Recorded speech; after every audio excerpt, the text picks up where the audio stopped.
اعوذ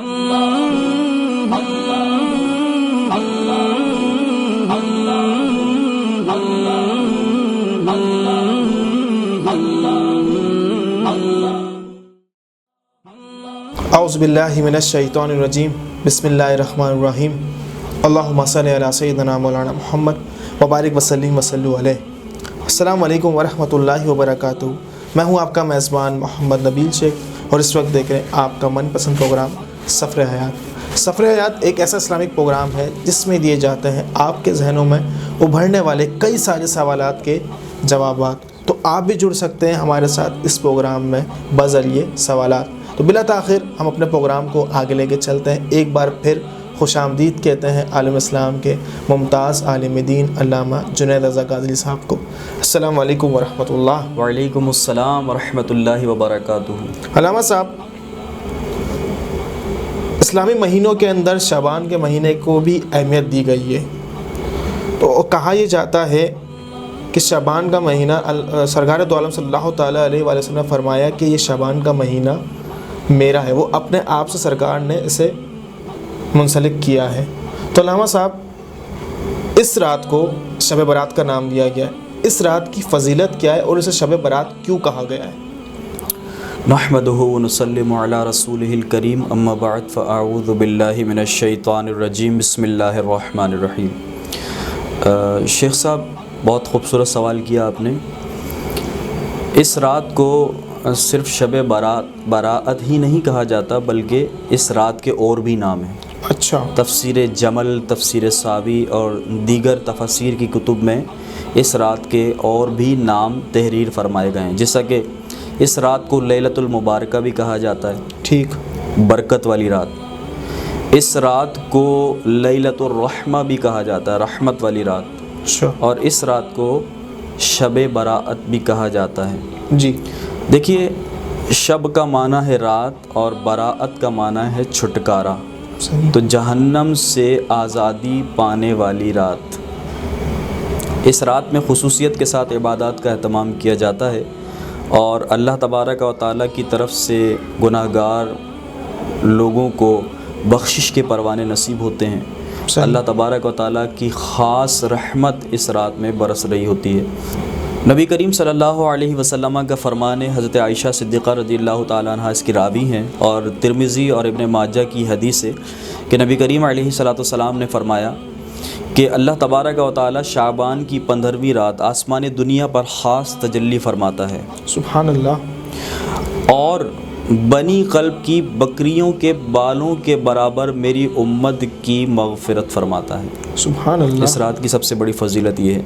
اسی طرح ایک اور حدیث ہے، ان اللہ تعالی یغفر لجمیع المسلمین، بے شک اللہ تبارک و تعالی اس رات تمام مسلمین کو بخش دیتا ہے، تمام مومنین کو بخش دیتا ہے، سوائے کاہن، جادوگر، ماں باپ کا نافرمان، ٹخنوں سے نیچے تکبر کے ساتھ اپنا پاجامہ لٹکانے والا، سود کھانے والا، وغیرہ وغیرہ۔ لہٰذا اس رات میں خصوصیت کے ساتھ یہ اہتمام کیا جاتا ہے اور کرنا بھی چاہیے کہ یہ رات بہت عظمت والی رات ہے۔ اچھا علامہ صاحب، اس رات کے اندر، اس رات کو دیکھا گیا ہے کہ کافی ساری مساجد کے اندر کافی خصوصیت کے ساتھ جو ہے وہ نوافل کا اہتمام کیا جاتا ہے، اور کافی دلچسپی سے جو ہے وہ اس میں مشغول ہوتے ہیں اس عبادت کے اندر۔ تو علامہ صاحب، کوئی ایسی نوافل جس کو ہم پڑھیں اور جو ہماری جائز دعا ہے، اگر اس کو ہم لوگ مانگیں، اللہ رب العزت اسے عطا فرما دے؟ دیکھیے، ایک طریقہ تو وہ ہے جو ہمارے یہاں معروف ہے کہ نماز مغرب کے بعد 6 نوافل ادا کیے جاتے ہیں جو بزرگوں سے منقول ہیں۔ 2 رکعت نماز نفل ادا کی جاتی ہے، وہ عمر دراز بالخیر کے لیے ہوتی ہے، اور پھر 2 رکعتیں پڑھی جاتی ہیں، وہ ہوتی ہیں بلاؤں سے حفاظت کے لیے، اور پھر جو 2 رکعتیں پڑھی جاتی ہیں وہ ہوتی ہیں غیر کی محتاجی سے بچنے کے لیے۔ صحیح۔ یہ بھی بہت زبردست طریقہ ہے جو ہمارے یہاں رائج ہے۔ اور درمیان میں وہ سورہ یاسین، یہ 21 مرتبہ سورہ اخلاص کی تلاوت کی جاتی ہے، یہ وغیرہ وغیرہ۔ یہ بہت جو ہمارے یہاں جو انداز ہے وہ بہت اچھا ہے۔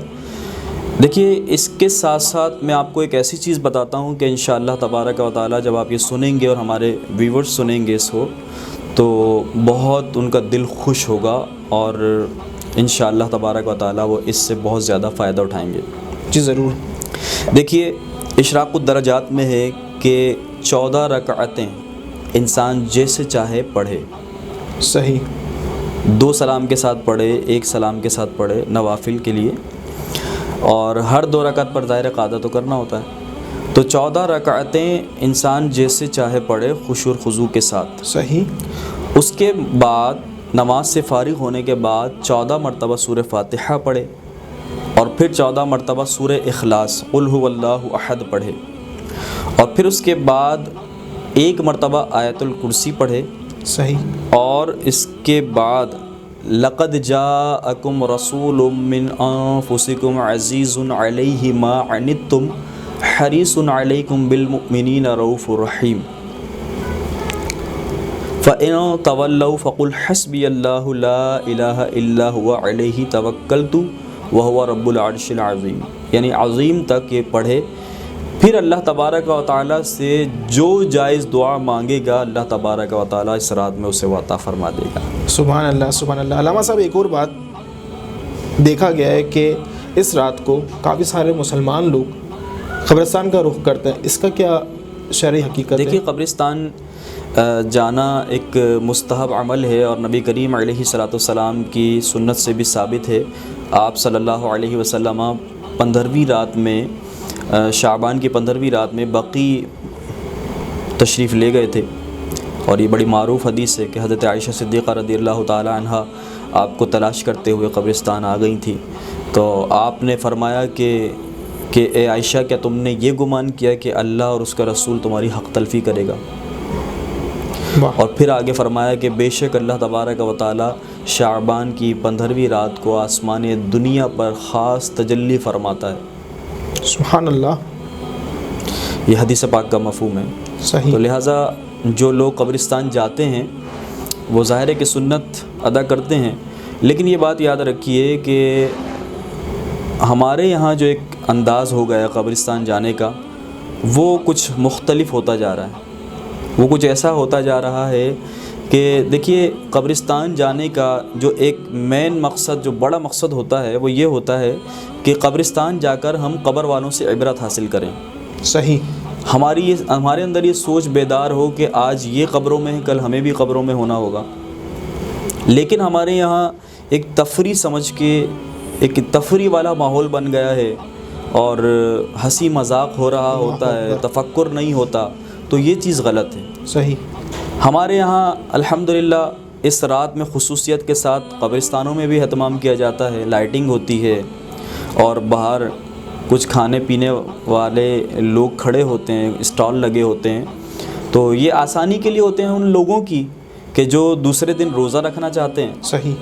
تو ظاہر ہے کہ سحری کا اہتمام انہیں بآسانی میسر آ جاتا ہے، لہٰذا ان چیزوں کو تنگ نظری سے نہ دیکھا جائے کہ جی وہاں پر ایسی رونقیں ہوتی ہیں، میلہ ہوتا ہے، یوں ہوتا ہے، وہ ہوتا ہے، نہیں، بلکہ اگر آپ سوچیں تو لوگوں کے لیے آسانیاں میسر کی جا رہی ہیں کہ لوگ روزہ رکھیں گے تو بآسانی وہاں سحری کر لیں، اور پھر اس کے بعد بآسانی روزہ رکھ لیں۔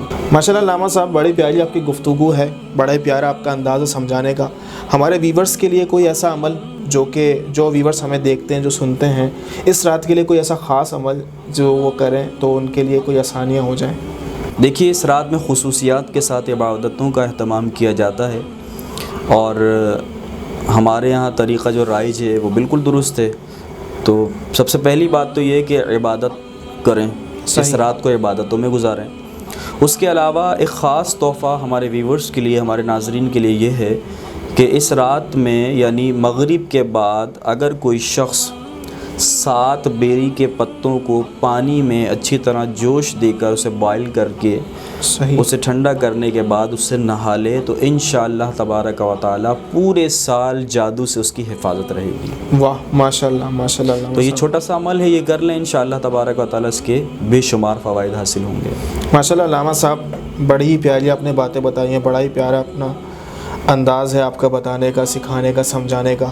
ناظرین، بڑی ہی پیاری بات علامہ صاحب سے ہمیں پتہ چلی ہے، اس رات کی برکت، اس رات کی فضیلت، اور اس رات میں وہ تمام مشکلات، جو کہ آپ کو فیس کرنی پڑتی ہے جادو ٹونے کی نظر میں، اس سے بچنے کا طریقہ بھی علامہ صاحب نے بتا دیا ہے۔ تو انشاءاللہ پھر ملاقات ہوگی اسی پروگرام کے اندر ایک نئے سوال کے ساتھ، ایک نئے وظیفے کے ساتھ۔ تب تک اپنی ڈھیر ساری دعاؤں میں ہمیں یاد رکھیے۔ السلام علیکم ورحمۃ اللہ وبرکاتہ۔